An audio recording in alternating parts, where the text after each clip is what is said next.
This is Tim. He's a 14-year-old boy sitting bored, out of his mind in detention. He's generally an energetic young man, but sometimes he disrupts class. His teachers are fed up with dealing with his shenanigans. And unless his parents want to come find a way to get the boy to behave, his teachers have decided to send him to detention. There he sits, bored, nothing to stimulate his mind, hating school. This is Tim. He's a 34-year-old man, has been in and out of the criminal justice system since he was just 17 years old.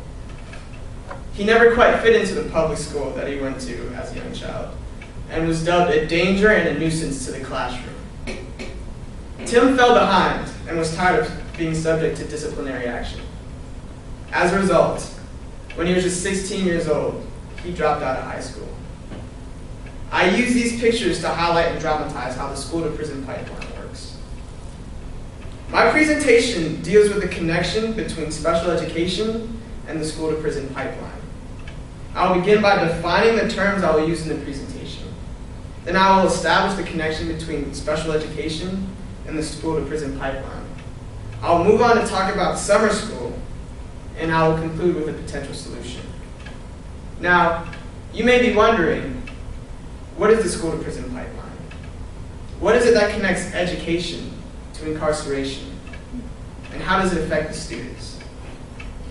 There are three main things that characterize and contribute to the school-to-prison pipeline: perceived dangerousness, zero-tolerance policies, and preventative detention.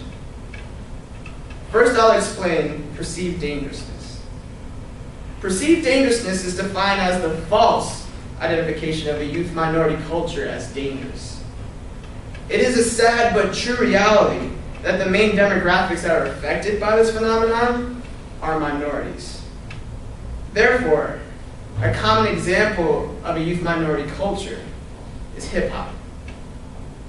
Hip-hop is naturally an aggressive and radical culture. It affects kids of all ages and all over the world. Even I can't escape its influence. In 2005, the National Center of Education Information released a statistic which revealed that 83% of all school teachers are white and female. This has been used to explain why the false identification is so prevalent in public school. Next, I want to talk about zero-tolerance policies. They are defined as policies that impose automatic punishment for any type of infraction designated by the school. Like, for example, punishing a child for drawing a picture of a water crystal in class. But an actual example, stated by Professor Russell Skiba of Indiana University, showed that one of the subjective criteria for special education suspension and expulsion was the attire that the student chose to wear to school. In this specific case, it was baggy pants. Finally, there is preventative detention, a means of crime control that relies on detaining and isolating potentially dangerous offenders, or in short, punishing dangerousness. This term was created by a chair of education at Central Connecticut State University, Ronnie Casella. He states that this phenomenon perpetuates an environment that prepares students from a young age to enter the criminal justice system. All three of these factors make up and characterize the phenomenon that is now known as the school-to-prison pipeline. But the school-to-prison pipeline is a well-defined and researched phenomenon. So you may be wondering, what can I contribute to this conversation? I plan to show how the school-to-prison pipeline is bolstered by special education. Now, the current classifications for special education include challenges with learning, communication challenges, emotional and behavioral disorders, physical disabilities, and developmental disorders. However, as a result of false identification and zero-tolerance policies, the classifications for special education have been blurred. These policies have put students in a position where they are unable to meet their state reading and math requirements, just to name a few. As a result, these students are put into special education classes during the summer. Let me explain further. False identification, mixed with a non-engaging learning environment that exists when one is taken out of class and put into detention, results in students being unmotivated and being below grade level. Now, through an initiative called grade retention, students have failed grade level classes. Students who fail grade level classes are put into a form of special education classroom called summer school. So grade retention basically equals summer school if you fail a class. Unfortunately, this system of grade retention hasn't really been working.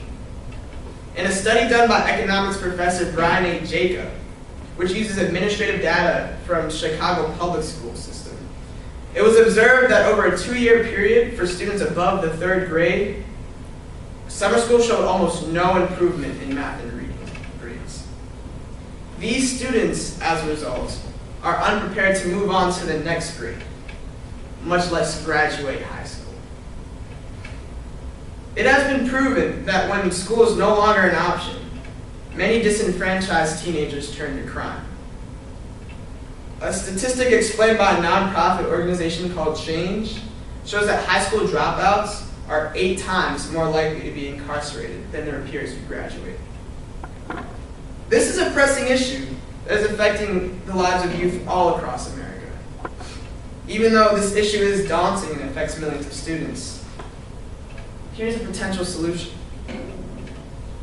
I want to introduce you to M.K. Asante. Throughout his life, he's been kicked out of 3 different high schools, and his future looked dim.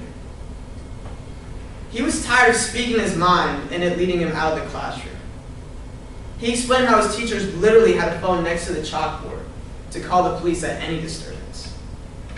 He spent his early teenage years going in and out of the juvenile justice system. However, when he was just 17 years old, his mom became fatally ill. He believed that this is partially due to the stress of knowing that her son wouldn't have a future.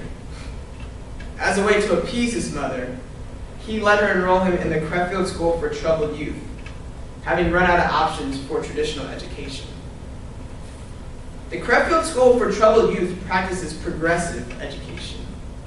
Education that involves hands-on and experiential learning that is student-centered and successfully meets the needs of all learners.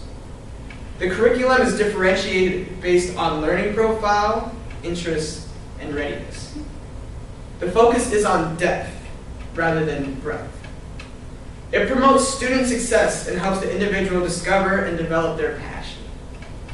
With this approach, the students develop intrinsic motivation and take ownership of their education.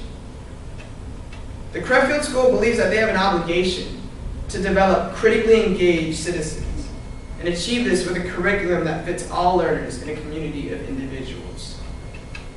Now, M.K. Asante is an award-winning author, filmmaker, and a tenured professor at Morgan State University, and he's 29 years old. He benefited from a progressive education when there wasn't anywhere else for him to go. It is teaching philosophies like this one that I believe provide the solution to replacing current forms of special education. Accepting that all students do not learn the same way, and employing different teaching styles to fit the needs of all learners.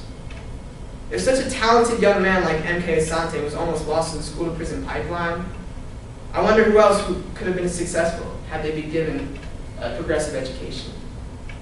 Thank you.